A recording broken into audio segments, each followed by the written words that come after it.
नमस्कार, स्वातीज किचनमध्ये आपलं मनापासून स्वागत आहे. आज आपण गाडीवरती भजी मिळतात तसे मी भजी घरी करून दाखवणार आहे तुम्हाला. तेही घरच्या डाळीच्या पिठापासून. तर ह्याच्यात कुठलाही बाहेरचा मसाला नाही, तर घरगुती मसाल्यामध्ये सगळं आपण बनवणार आहोत. तर इथे मी पीठ घेतलेलं आहे. तर डाळीचं पीठ एकदम बारीक दळून आणायचं आणि चाळून घ्यायचं. तर बघू शकता एकदम बारीक पीठ आहे. तर हे मी 2 वाट्या पीठ घेतलेलं आहे. चवीपुरतं मीठ घालूयात. ओवा घेतलेला आहे अर्धा चमचा, तो हातावरती चोळून घालायचा आहे. थोडंसं तिखट घालायचं आहे, एकदम थोडंसं घालायचं आहे, जास्त घालायचं नाही. आता थोडीशी कोथिंबीर घालूयात. तर देठासकट मी कोथिंबीर घेतलेली आहे एकदम बारीक चिरून. आणि 2 कांदे घेतलेले आहेत. कांदे मी बारीक चिरून घेतलेले आहेत आणि मोठे आहेत. तर कांदा भजी करणार आहे, त्यामुळे आपल्याला कांदे मोठेच पाहिजे आहेत, जास्त पाहिजे आहेत. तर हे सगळं आपण मिश्रण मिक्स करून घेऊयात. आता थोडं थोडं पाणी घालून मिश्रण आपण भिजवून घेणार आहोत.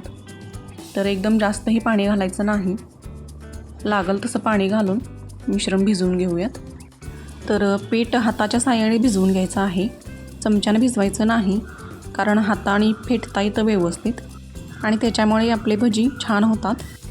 तर पीठ बघा आता भिजवून झालेलं आहे. तर त्याच्यामध्ये थोडीशी हळद घालूया आणि थोडासा सोडा घालायचा आहे. तर सोडा बघू शकता एकदम थोडासा घेतलेला आहे, 1-2 ते 3 चिमट घेतलेला आहे. त्याच्यावरती पाणी घालून आपण हे मिक्स करून घेऊयात.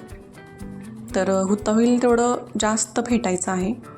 तर अशा पद्धतीने बघू शकता जशी हातगाडीवरती मिळतात भजी तशी ही भजी होतात. तर बघू शकता पीठ कसं झालेलं आहे. अशा पद्धतीने हे पीठ बनवायचं आहे.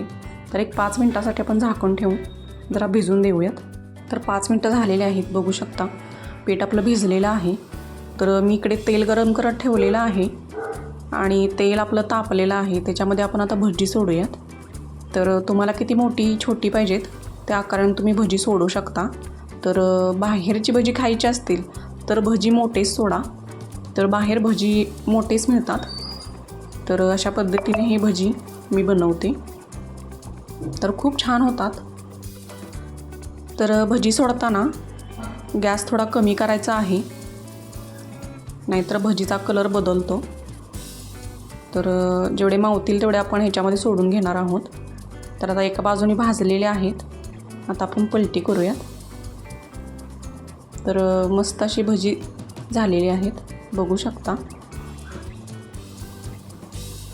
तर भजी सोडताना तेल जरा आपलं थोडंसं चांगलं तापलं पाहिजे. पटकन अशी भजी सोडली की वरती आली पाहिजेत. तर छान अशी भाजून घेऊयात. बघू शकता छान असा कलर आलेला आहे. तर आपण काढून घेऊयात प्लेटमध्ये. सगळी भजी मी अशीच बनवून घेणार आहे.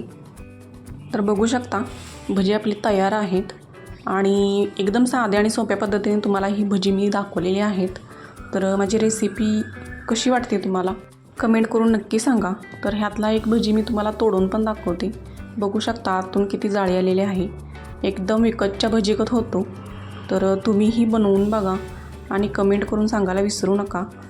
तर वेळात वेळ काढून माझी रेसिपी पाहिल्याबद्दल मनापासून आभार. रेसिपी आवडली असेल तर चॅनलला लाईक, शेअर आणि सबस्क्राईब करायला विसरू नका. धन्यवाद.